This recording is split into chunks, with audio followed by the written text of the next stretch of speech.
दोस्तों, हम आपका स्वागत करते हैं आज रात की प्रार्थना में। और आज मैं आपसे बात करना चाहता हूं कि हम में से बहुत से भाई बहन हैं जिन्हें बहुत अधिक गुस्सा आता है और हो सकता है आप उनमें से एक हो। तो आज मैं आपको 3 बातें बताऊंगा। यदि आपने इन 3 बातों को अपने जीवन में अप्लाई कर लिया तो आपका गुस्सा समाप्त हो जाएगा, आपको फिर कभी गुस्सा नहीं आएगा, और आ भी गया तो आप उसे तुरंत से कम कर लेंगे। इसलिए इन 3 बातों को आप जरूर से अपने जीवन में अप्लाई करें और सीखें। तो पहली बात क्या है? पहली बात है आत्म नियंत्रण करना, अपने आप पर नियंत्रण रखना। अब कैसे हम अपने आप पर नियंत्रण रख सकते हैं? सपोज आपको गुस्सा आ रहा है, किसी ने कुछ कह दिया आपसे और आपको अंदर से गुस्सा आया, तो उस समय आपको अपने आप को कंट्रोल करना है, अपने आप पर आपको नियंत्रण रखना है। सपोज यदि आपके पास कोई डॉगी है और आप डॉगी को घुमाने जा रहे हैं और एक और डॉगी उधर से आया, तो क्या होता है, डॉगी आपस में लड़ने की कोशिश करते हैं। तो उस समय जो डॉगी के मालिक होते हैं वो क्या करते हैं, वो उस डॉगी को अपनी तरफ खींच कर रखते हैं, उसको अपने नियंत्रण में रखते हैं, उसे बाहर नहीं जाने देते, उसे पकड़कर अपनी तरफ खींच लेते हैं। और वो कितनी भी कोशिश करता है लेकिन वो दूसरे डॉगी को काट नहीं सकता या फिर दूसरे व्यक्ति को काटने नहीं जा सकता, क्योंकि उसकी जो लगाम है वो किसके हाथ में है? मालिक के हाथ। वो उसे नियंत्रण कर रहा है। इसी प्रकार से हम घोड़े के बारे में भी देखते हैं। जब घुड़सवारी की जाती है और जो सवार उसके ऊपर होता है, बैठा होता है, उसके हाथ में एक लगाम होती है और उस लगाम से वो उस घोड़े को कंट्रोल करता है। अब घोड़े के अंदर चाहे कितनी भी ताकत है, कितनी भी तेज भाग रहा है, लेकिन लगाम उस व्यक्ति के हाथ में है जो उसके ऊपर बैठा हुआ है। वो उसे जैसे ही खींचेगा घोड़ा रुक जाएगा। अब घोड़ा ताकत मारेगा लेकिन कंट्रोल करने वाला उसके ऊपर बैठा हुआ है, वो खींच लेता है। इसी प्रकार से आत्म नियंत्रण करना है। आपको गुस्सा आ रहा है अंदर से, आपको कुछ बोलने का मन कर रहा है, आपके मुंह से कुछ अपशब्द निकलने का मन हो रहा है, आपको उसे मारने का मन हो रहा है, लेकिन ऐसे समय में आपको अपने आप को नियंत्रित करना है, अपनी इस भावना को आपको नीचे दबाना है। और भी हम इसके विषय में सीखेंगे आने वाले दिनों में। फिलहाल आपको यह समझना है कि पहला काम जो आपको करना है वो है आत्म नियंत्रण करना है, और इसके लिए आपको परमेश्वर की सहायता को मांगना है, क्योंकि परमेश्वर का वचन हमें सिखाता है। गलतियों की किताब उसका 5 अध्याय 22 और 23 पद यदि आप पढ़ेंगे तो वहां पर कुछ इस प्रकार से लिखा है, पर आत्मा का फल प्रेम, आनंद, शांति, धीरज, कृपा, भलाई, विश्वास, नम्रता और संयम है। ऐसे कामों के विरोध में कोई भी व्यवस्था नहीं। आमीन। दोस्तों, यहाँ पर परमेश्वर का वचन कहता है कि आत्मा का फल प्रेम, और उसके बाद लिखा है संयम। संयम मीन्स सेल्फ कंट्रोल, आत्म नियंत्रण, अपने आप को कंट्रोल में रखना, अपने अंदर संयम को पैदा करना। और ये आप अपने आप से नहीं कर सकते, लिखा है आत्मा का फल है। इसलिए आप परमेश्वर से प्रार्थना करें, प्रभु से कहें, प्रभु मुझे अपनी आत्मा के फलों से भरे, ये संयम मेरे जीवन में दे, ये सेल्फ कंट्रोल, आत्म नियंत्रण मुझे दे।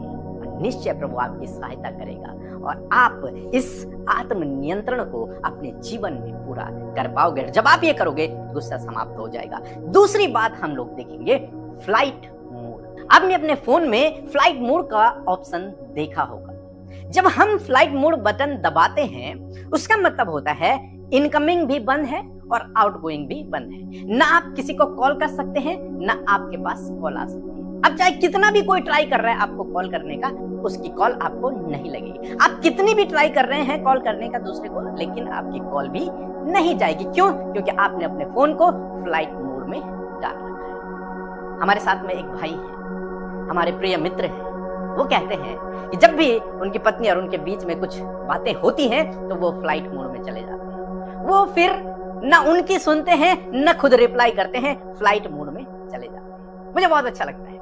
इसी प्रकार से आप अपने गुस्से को कंट्रोल कर सकते हैं यदि आप फ्लाइट मोड में चले जाएं। मींस ना इनकमिंग आए और ना आउटगोइंग जाए।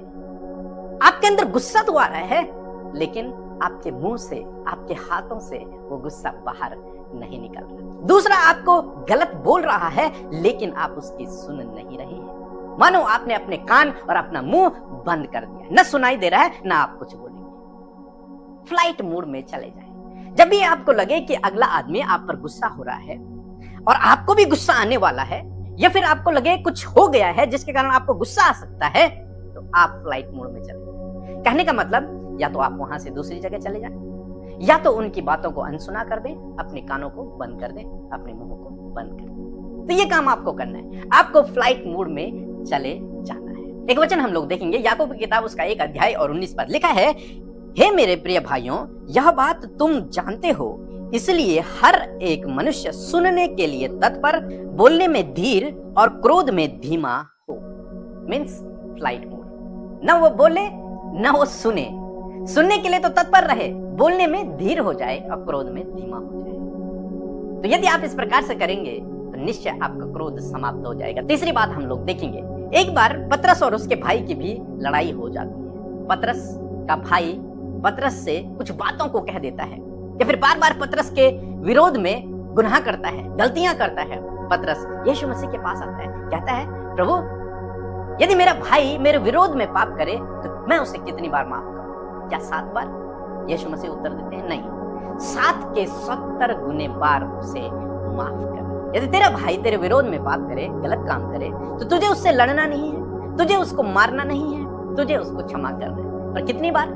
7 के 70 गुने बार। मीन्स हमेशा उसे माफ करना है। प्रभु यीशु मसीह की शिक्षा बहुत अलग है, हमेशा उसे माफ करना है, क्योंकि प्रभु यीशु मसीह ने सबको माफ किया। प्रभु यीशु मसीह ने गुस्सा नहीं किया क्रूस पर, श्राप नहीं दिया किसी को, माफ कर। तो ये 3 काम यदि आप अपने जीवन में करेंगे तो निश्चय आपका गुस्सा समाप्त हो जाएगा।